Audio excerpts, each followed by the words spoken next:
In Tanzania, there is a lake so toxic that any animal that touches the water dies instantly.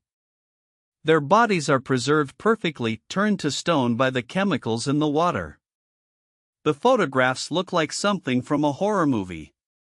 In northern Tanzania, near the border with Kenya, there is a lake that turns animals to stone. Their bodies are preserved in death poses, wings spread, mouths open, eyes staring at nothing. They look like statues carved by a sculptor with a cruel sense of humor. But no one carved them. The lake did it. Lake Natron is one of the most hostile environments on Earth. The water temperature can reach 140 degrees Fahrenheit. The pH level hovers between 9 and 10.5, roughly the same as ammonia. The lake is fed by mineral-rich hot springs and the volcanic ash of Ol Doinyo Lengai, the only active volcano on Earth that produces carbonatite lava, a rare sodium and potassium-rich compound that dissolves into the water and makes it extraordinarily alkaline. When an animal touches the water and dies from the extreme temperature, the alkalinity, or both, the sodium carbonate and sodium bicarbonate in the water essentially mummify the body. The chemicals calcify the remains, coating them in a hard mineral shell.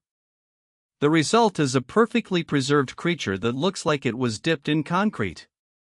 Photographer Nick Brandt documented these calcified animals in his 2013 book Across the Ravaged Land. His images of stone birds, bats, and small mammals arranged along the lake shore went viral.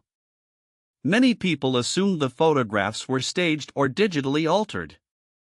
They were not.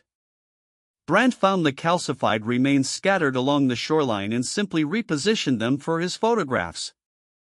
The images raised an obvious question: if the lake kills everything, why doesn't the Tanzanian government do something about it? The answer is one of nature's great contradictions.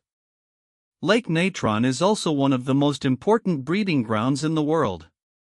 It is the primary breeding site for 2.5 million lesser flamingos, roughly 75% of the entire global population. The same chemistry that kills most animals is exactly what flamingos need. The flamingo's legs are covered in tough, scaly skin that resists the alkaline water. They feed on the spirulina algae that thrives in the extreme conditions, the same algae that gives the lake its surreal red and orange color. And because virtually no predator can survive in or around the lake, the flamingos' nesting colonies are almost perfectly safe. The chicks are born on small mud islands in the middle of the lake. As they grow, they must walk to the edge of the lake to find fresh water. This journey can be several miles long, across salt flats that reach temperatures of 150 degrees Fahrenheit. The alkaline mud cakes onto their legs as they walk, sometimes forming shackles so heavy the chicks cannot move. Those that cannot free themselves die where they stand, eventually calcified by the same chemicals that preserved the birds in Brandt's photographs. It is an ecosystem built on extremes. The same forces that create life here also destroy it. The same lake that kills a songbird on contact nurtures millions of flamingos. The same volcanic chemistry that turns a bat to stone feeds an algae bloom visible from space. Lake Natron has no outlet. Water flows in but never flows out. It can only leave through evaporation, which concentrates the minerals further every year. The lake is becoming more alkaline, more toxic, and more hostile over time. There have been proposals to build a hydroelectric power plant on the Eweso Ingiro River, which feeds Lake Natron. Environmental scientists have warned that diverting even a fraction of the water supply could alter the lake's chemistry enough to collapse the flamingo breeding cycle. Losing Lake Natron would mean losing most of the world's lesser flamingos in a single generation. For now, the lake remains untouched.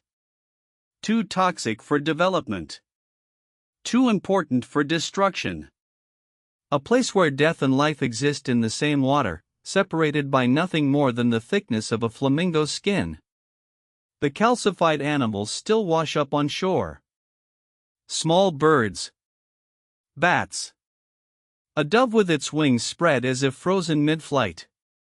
They will remain there, perfectly preserved, for as long as the lake exists. which, given the volcano that feeds it, could be a very long time. If you found this fascinating, subscribe for more stories like this. We post new videos every week.